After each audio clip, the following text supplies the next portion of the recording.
sit down, please. Yes, sir.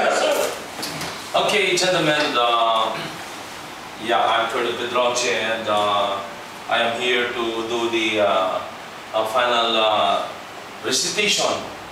You have just came here endorsed to me by Colossal Security Agency through my mentor and CSP, Colonel Rene Santos. Okay, I was class 109 way back 2003 as certified security professional.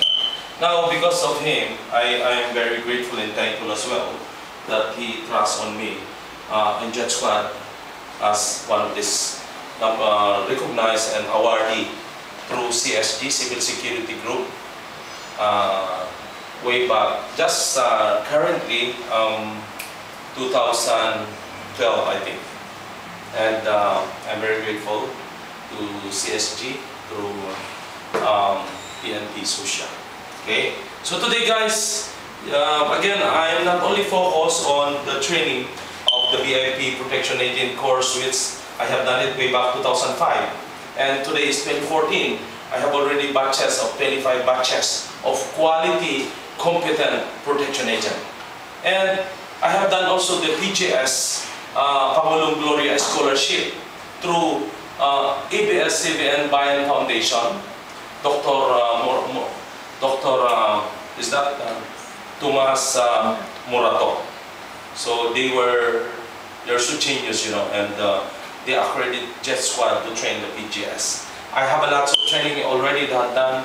I'm also a TESDA assessor, Technical Education Skill Development Authority, and I have actually, modestly aside, a scuba diver, MTSON, etc., and PhD. So for now, I maintain my training, and then I impart it to you properly and accordingly based on the POI. So today, gentlemen, I am here. I took you by surprise. This, you don't know that I have to conduct this. And I am sorry to tell you that if you fail the quality standard of my school, you cannot be back to your company. Now, I am here to let you recite for 4 days, 1, 2, 3, 4 days only, entering in my school. I make a transformation, which I know, if you do this, people will see the truth. The eyes, what they hear, they hear the truth. They see the truth through their eyes.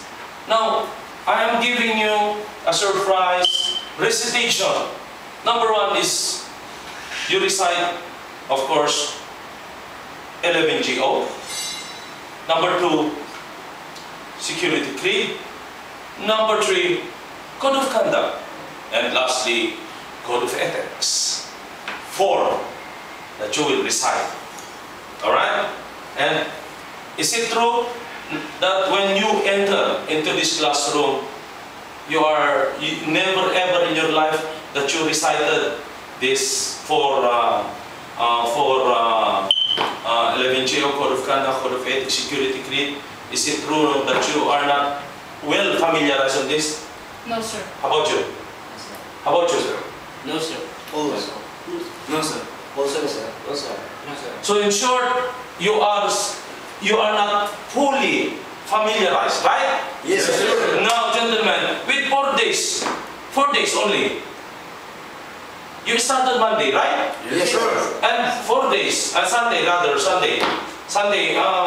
within a few days, 5 days, I mean to say, you're not on 5 days. Sunday, Monday, Tuesday, Wednesday, Thursday. So Sunday, Monday, Tuesday, Wednesday, Thursday. So you're already on 5 days in the school. You will now recite. And I know you have gone deeper on all the POI. Now, you know, you're already very dead. You know, and you are so refreshed because you took up PLTC or NC1, NC2 under TESDA. And remember, Philippines should be under TESDA, NC3 and NC4. Kami na yun. You know, because I'm also graduate in Australia under MTSO, under ISPS. Okay, so those are the training that we have undergone. So I yours truly always upgrade my training. like with you, I share the secret. I have developed your competency. You are now focused. You have now the transformation. Congratulations for that.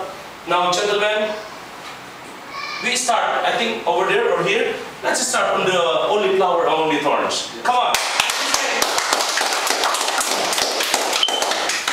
Your name, please, and I am LGB Hotamirandri, RTC of this Squad Training Center School. I memorized first the 11 NGO, 11 General Order. Number 1, to teachers my post or company properties and views. Number 2, to work during my tour of duty in military manners during observing everything that takes place within the site of hearing.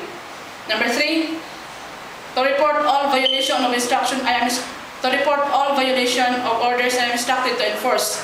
Number 4, to repeat all calls from post more distance from the guardhouse where I am stationed. Number 5, to quit my post only with a proper daily leave. Number 6, to receive OPIA pass to the relieving guards all orders from the company officers, officials, supervisors, post in charge, or chief leaders. Number 7, no talk to no one except in line of duty. Number 8, to sound or call the alarms in case of fire or disorder.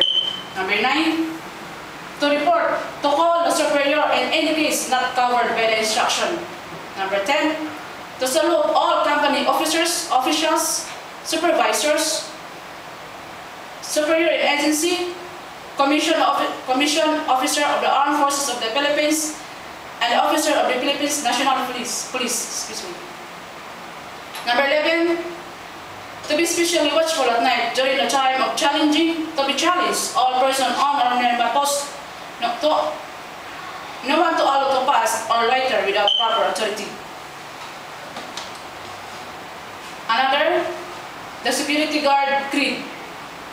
As a security guard or detective, his fundamental duty is to serve and protect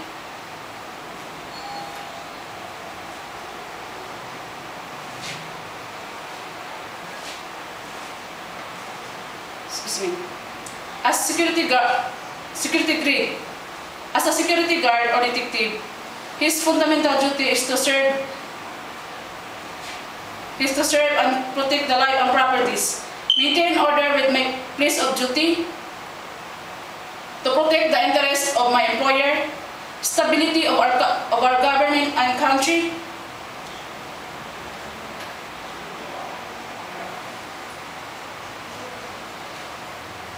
without compromising and prejudice, honest in my words, honest in my action, words and thoughts, to do my best to uphold the principle of maka-Diyos, makatao, makabayan, at makakalikasan.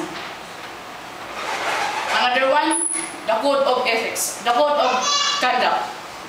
Number 1,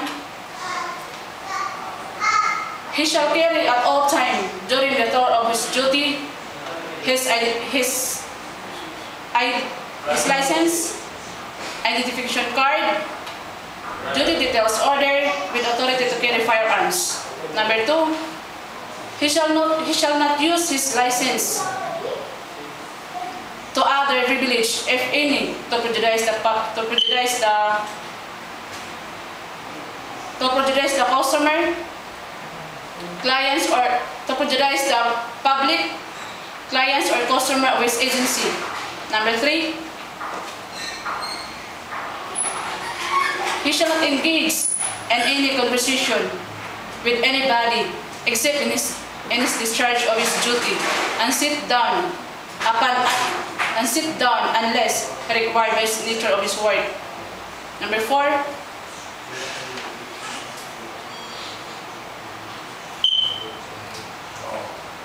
he shall not refrain reading any magazines or newspapers, books, etc. while actually performing of his duty. Number 5, he shall not drink any intoxicating liquor immediately before and after during his tour of duty. Number 6,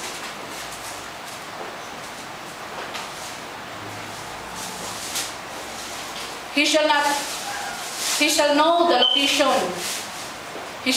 location of the alarm box near of his post in case of fire or disorder. Number 7, he shall know how to operate the fire extinguisher near of his post. Number 8, he shall know the location of the telephone numbers and the telephone numbers of the police precinct, as well as the telephone numbers of the fire station at the locality. Number 9, he shall immediately notify the police in any case he shall notify immediately the police in case of sign of disorder, strikes, riots, or any serious violence of the law. Another one, the Code of Ethics. Number 1, a security guard or detective, his fundamental duty is to serve the interests of the clients or mission of his agency, compliance with the contract entered into his clients or customers of his agency he is supposed to serve. Number 2,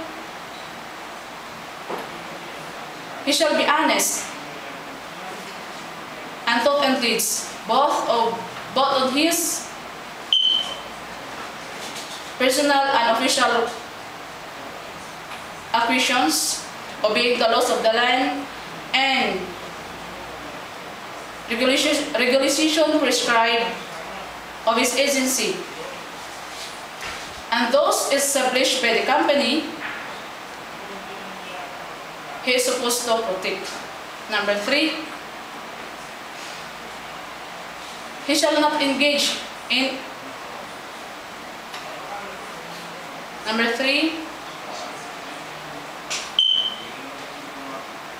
he shall not reveal any confidential information confided to him as a security guard, as well as the matters imposed him by the law. Number 4,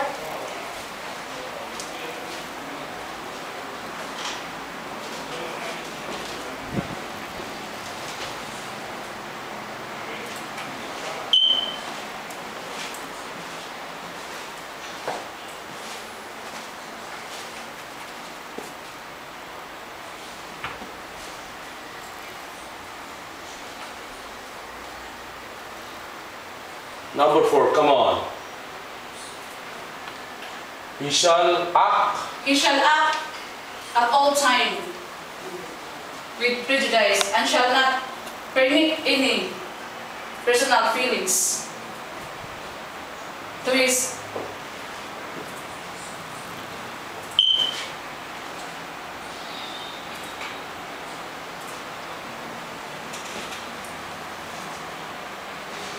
Come on, focus. he shall act, number 4, he shall act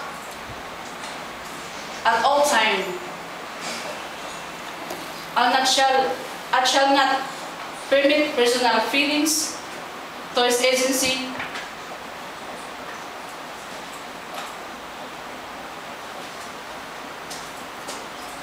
Number 5,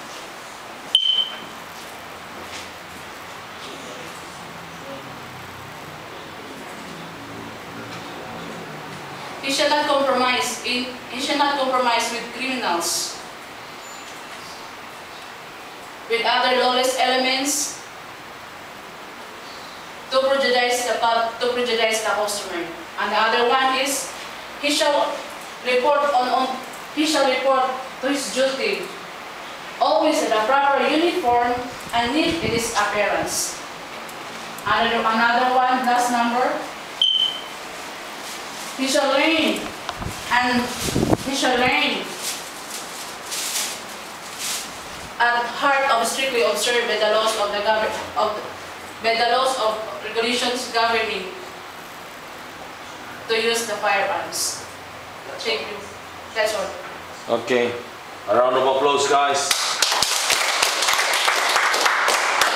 Okay, sit down, please. Thank you, sir. Okay. So, gentlemen, you have seen our lady who just mentioned the living GO, the security grid, the code of conduct, and the code of ethics. This is your grade for me is good, you know, means you have a grade of 85. Okay, next please. So what's your name? I'm Miss G. Paniban. I'm Oh. taking a TC course here at JIT Squad training course. Okay, so you have to recite the same, the 11 GO, code of conduct, code of ethics, and the security grid. Understood? So Ashubish, feel relaxed. And as I said, you were not properly guided before. Now we change you to a better person to be competent. Go on. Good luck. GO number, Living General Order. GO number 1. To take charge of the post and all company government properties in view. To walk during my tour of duty in military manner, always keeping on alert and observing activities that take place on rights, height, or hearing. To report all violation and order I am instructing to enforce. To repeat all calls from post more distance from security house here I am stationed. To paint my post only when properly relieved.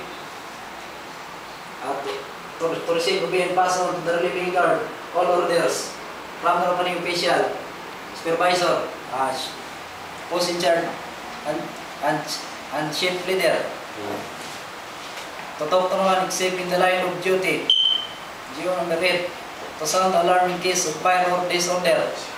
GO number 9.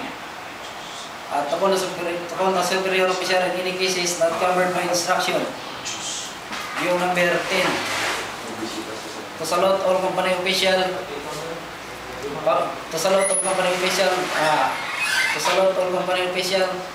Government official, and the Commission of Officer of the Armed Forces of the Philippines, Officer of the Philippine National Police, to be especially watchful at night during the time of challenges to challenge all person on here in my post to allow no one to exit, to no one to allow to pass with or later without proper authority. Security grade. Security guard grade. As a security guard detective, my fundamental duty is to protect the life and properties and maintain peace and order within my place of duty, and to protect the interests of my employer and employer stability of our government and country. Without prejudice and compromise, honest in my action, word and thoughts,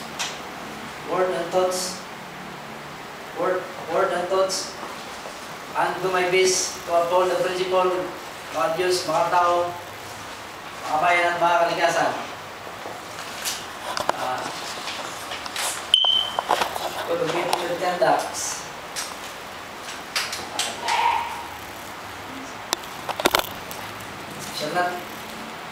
Shall not kill with him at all times during his tour of duty. His license and identification card, duty leader order without authority to carry firearms. And that he shall not use his license or other privilege, the privilege of the public, and the privilege of the public, and the customer and client of his agency. He shall not engage in unnecessary conversation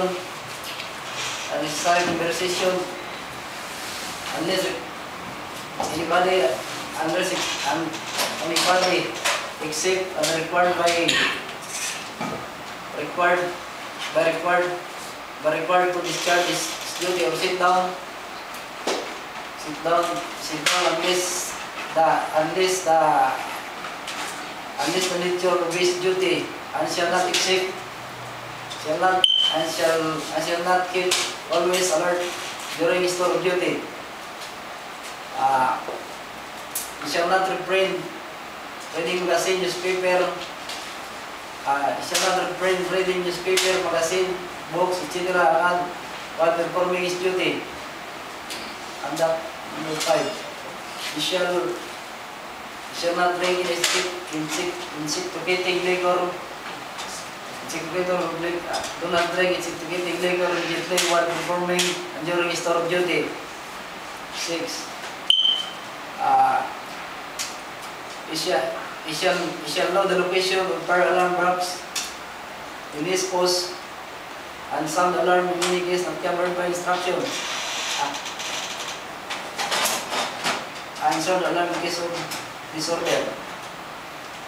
He shall know the location of, he shall know how to operate the fire extinguisher in his post. He shall know the location of the telephone and the telephone number of police precinct, as well as telephone number of fire station in locality. Shall immediately notify the police in any sign of disorder, strike riots, and other serious violation of the law. He or his the group of guards participate and integrate any disorder, strike riots, etc. and serious violation of the law. He shall assist the police to preservation and maintenance, peace and order, and the protection of life and properties, and having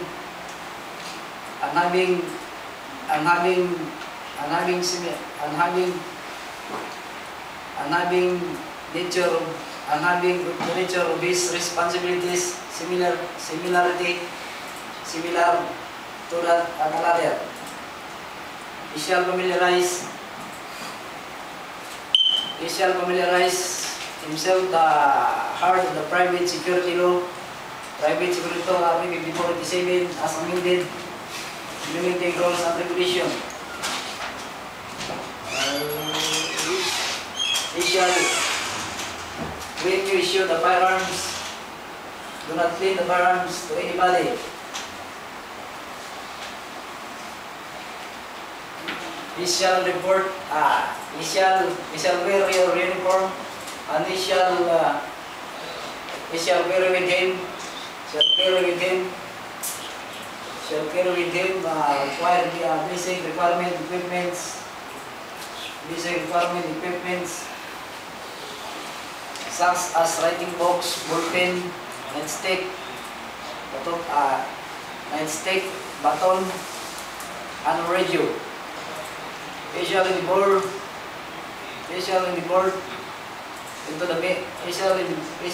at all times to the merit and worthy trust and confidence in the agency they represent, and to the client to serve.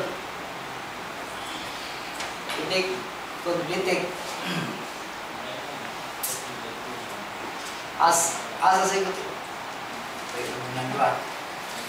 a security guard, detective, his fundamental duty is to serve the interests or mission of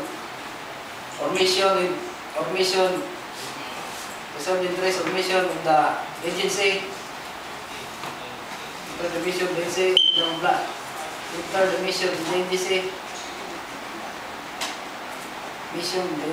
the agency. Those as a security detective, his fundamental duty is to serve the mission of the agency in the compliance entered by to track and third with the compliant and the agency is supposed to serve as a security guard, Michelle Mianes, thoughts and needs, both is official and personal acquisition,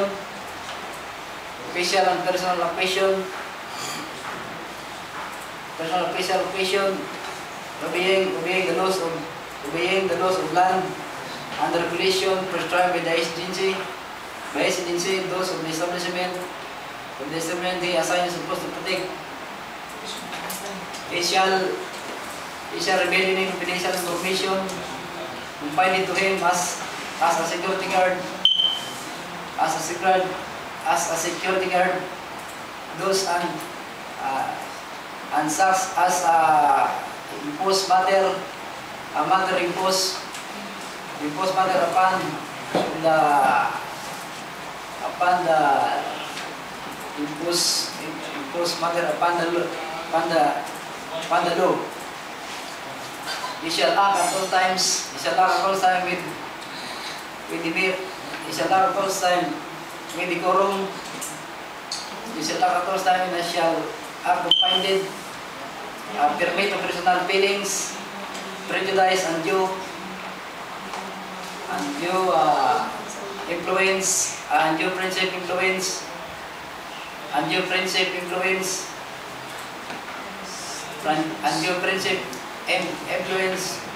the friendship influence while the performance of his official. He shall not compromise any criminal and lawless element of prejudice to the customer and client.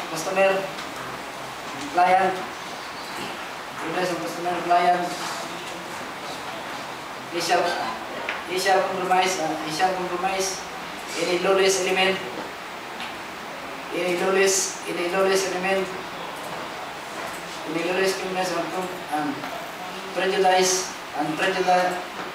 prejudice the customer and shall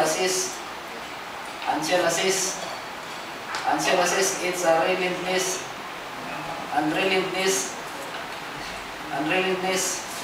drives against lawlessness to other form of criminality. He shall act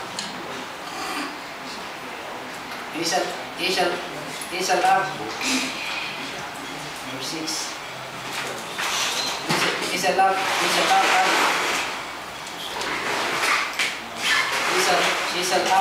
his assigned duties. He shall act at assigned duties prescribed in the law. Prescribe the law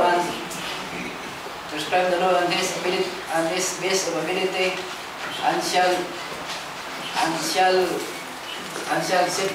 safeguard to protect the property of the governing establishment he is supposed to protect. He shall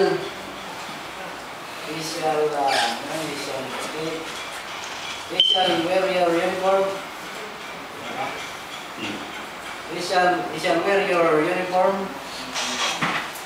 He shall wear your uniform, public uniform, badge, patches, and insignia properly as a symbol of the public trust and confidence. Behind his forte and security guard and private detective. He shall not allegiance first to the government and then to the agency where we employ and the establishment he assigned to serve with loyalty utmost dedication. He shall diligently progressively familiarize himself the role and regulation laid down by his agency and those of the customer and client. He shall salute all. He shall be courteous and salute. He shall be courteous, respectful and salute his superior officer, government official, official of the establishment. He assigned to the company, and he is supposed to serve. He shall